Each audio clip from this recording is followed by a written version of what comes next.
104.8 OAFM নিবেদন করছে সুখী বাঙালি কাহারে কয়। যে মনুষ্য সম্প্রদায়ের গৃহে মাদুর নামক একটি তৃণনির্মিত বস্তু শোভা পায়, সেই সম্প্রদায়কেই বাঙালি কয়। হানাবাড়ি যেমন বাদুর ছাড়া অসম্পূর্ণ, বাঙালির বাড়ি তেমনি মাদুর ছাড়া অসম্পূর্ণ।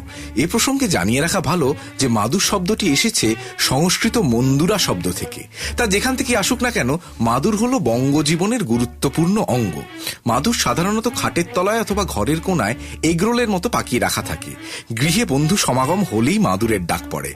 মাদুরে বসে আড্ডা দিতে দিতে মুড়ি চানাচুর সহযোগে চা খাওয়ার মজাটাই আলাদা। তাই পৃথিবীর কোনো প্রান্তে কোনো গৃহে যদি মাদুর দেখতে পান, তাহলে জানবেন এ হলো নির্ঘাত বাঙালি বাড়ি। এই জগতে যতই সোফার রমরমা বাড়ুক না কেন, বাঙালির বাড়িতে এখনো রাজত্ব করে মাদুর, নয় কি?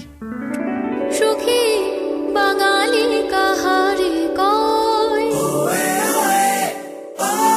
सबसे फिल्मी